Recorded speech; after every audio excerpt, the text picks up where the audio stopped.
think we can call this a partial fail. You can see where it's peeling off. This is only 2 fishing trips. And I don't really remember running up on any oyster beds. In fact, I know I did. So I'm curious. Well, it just peels right off. So that's a fail as far as the sticking part. Huh.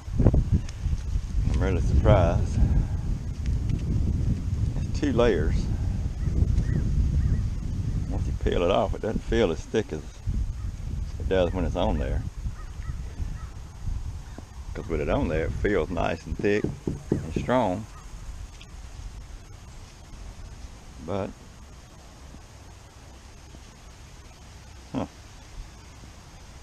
I don't know if it's coming off because I didn't sand it good enough. So it's got some deep groove there. It should have stuck there. But it's not sticking at all. It's just peeling right off.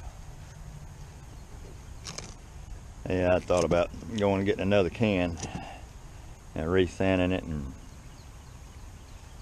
use some chemical, you know, to paint thinner or whatever it is they tell you to use. But I think what the problem is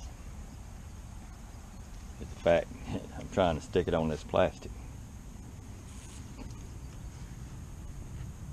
I know Steve said he saw some, I thought on YouTube or somewhere, where they'd used it and it worked. So maybe I need to go in there and look on YouTube and see if I can find somebody else that used this on a plastic boat. See if it's my screw up, or rather it's just the product won't stick to plastic. I'm not sure which. But either way, as you can see, it's not sticking with a rip. So I think what tore it loose was sliding on and off the trailer.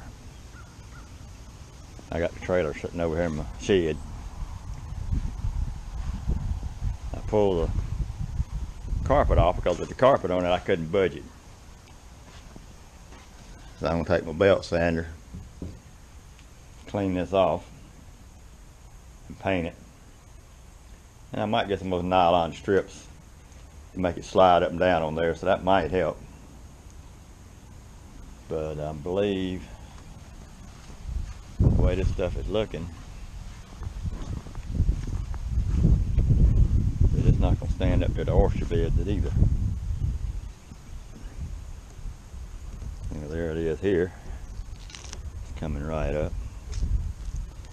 Now, you might say that kind of pisses me off that it's not sticking. See, that's the gator guard right here. Let me see if it's sticking it. Change hands. I can't do anything with left hand. I don't have full use of it where I cut it one time.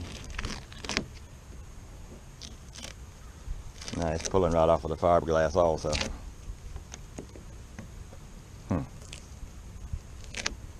That's not good. Sticking it better than it did the fiberglass, the plastic.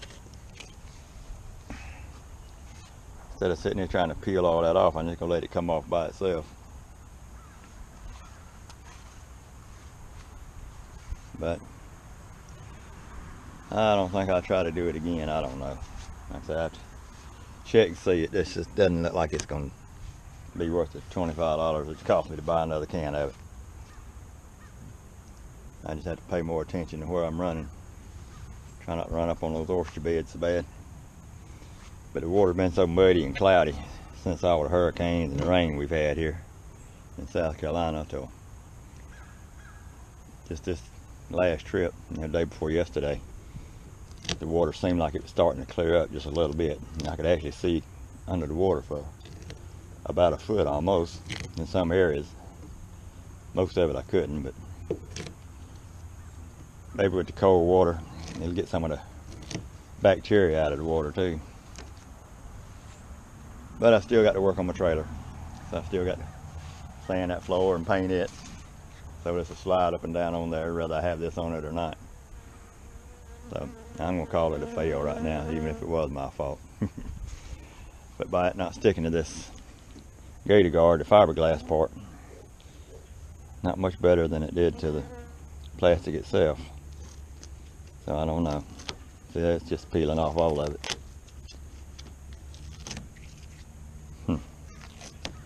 Okay, that's it for now.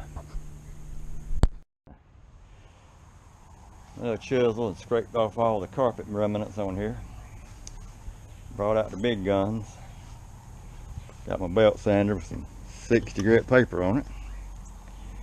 Fixing to run it over these two sides here where the bare metal is. And I got about a half a gallon of spar urethane I had left over from years ago, been sitting on my shelf. So instead of buying paint to put on this thing, I'm gonna spar urethane it. 4 or 5 coats or whatever it takes to get it slick, smooth. Now I'm gonna take the belt sander and round this back end off, so when I'm sliding it up and on and off the trailer, it won't be dragging against that sharp edge, and it will round that off. Won't take but a second with that belt sander, and the thing will do the job. So let me do this, and I'll get back and show you what it looks like after the fact. Caught it for rain after a while. It's sprinkling a while ago, so I got to let this thing sit in the sun to get dried out. I had it out there in the sun, but I moved it in the shade to work on it. But I moved out in the sun a while ago, and then a cloud came over and started raining on it. I said, well, damn. Oh well. We'll see what it looks like in a little while. I fixed my trailer. My wife went to Walmart. She went to Lowe's first, see if I could find some long strips with this nylon board. That's a cutting board, but I'm gonna get something for slider racks. They didn't have what we wanted. So she stopped by Walmart and had these 12 by 18 inch cutting boards. I think she said it was $6 a piece.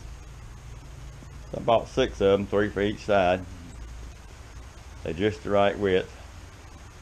And they're long enough, I got a 5-inch gap between the center one and the 2 end pieces. That boat will slide up and down on here now. Rather I use the bed liner or nothing at all, it'll slide on and off of this trailer easy now. So maybe I won't break my back trying to get the boat in and out of the water. As far as the boat and the bed liner, it's sitting out there in the rain because I hadn't decided what I want to do with it yet. I've about decided not to do anything with it because I don't think anything's going to hold up on that plastic very good. But for $25, I'm still debating on whether to just re-sand it and clean it a lot better, and hopefully that would make it stick. But I don't know. But my trailer's good, so I'm through with it.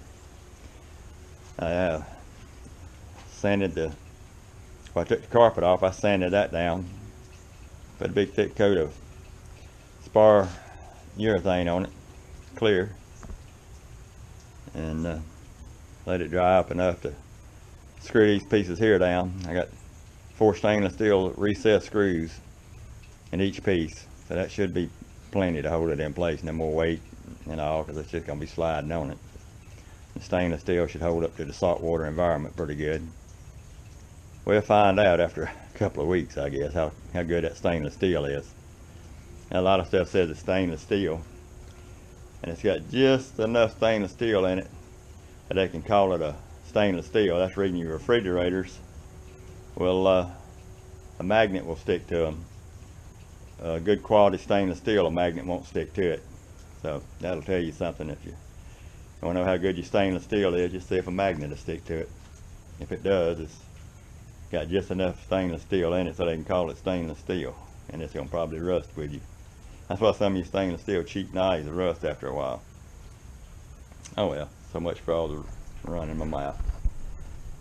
When I figure out what I'm going to do with the boat, if I recoat it, I'll film it and add it to this video. But right now, I hadn't made up my mind what I'm going to do with it. Standing by. Put the boat back on the trailer. Little cutting board pads work great. I can pull it up on the trailer with one arm now. Before, I couldn't do that at all. As far as the bed liner, this side I peeled it all off. The other side, there was strips of it missing, but not all together. But I think what was tearing it off more than anything else was the end of my trailer. I didn't have it rounded off for one thing. And trying to get it to slide, I couldn't get it to go on there good, so it was dragging it off. So since I've got the back end rounded some, where the pontoon slide, and got the cutting boards on there to make it easy to slide, I left this side, the left side here, port side, whatever you want to call it, I left what was remaining on there just to see how long it's going to last. And if it lasted a little while, if the trailer was what was tearing it off, I'm going to buy another can, peel it off, sand it real good with the electric sander with the 60 grit paper, clean it good with the whatever it is they tell you to use. I haven't forgot what they said to use now. Anyway, I'll use that and maybe that'll help. But putting that cutting board on that flat trailer, that's the trick. I can slide it on and off with one arm now. Before it was a chore to get it on or off, even when I had the carpet. It was hard to push it off. But without the carpet, when I put that bed liner, carpet or no carpet, I couldn't hardly get it on and off the trailer. So now it's a whole lot better. So that's it for now. I'm fixing to go back to the beach. I don't know when, depending on how much rain we'll get the next couple of days. Now I'll fish another week or so in it and see what happens. And if it keeps on peeling off, I just finish cleaning this side off like I did the other side. And won't fool with it anymore. I just try to stay off the oyster beds the best I can. But I don't know. I would like to have it on there because it gives me some protection, because there's no way to dodge all those oyster beds down there, especially when the tide's low and you're fishing back up in there, because when the water's kind of dingy and muddy, you can't see the oyster bed till you hit it. It's too late then. And I ran up on one a couple of weeks ago and actually had to sit there about 20 minutes for the tide to rise high enough I could get off of it. I could have got out of the boat, but it was those big old long jagged sharp ones and my little old Croc shoes. I didn't want to get out in it. I just sat there and cast it off to the side and tried to catch a few fish while I waited on the tide to come in. At least the tide was rising. Okay, after a couple of weeks I'll make another video if I decide to do it again. We'll try it one more time. That's it for now.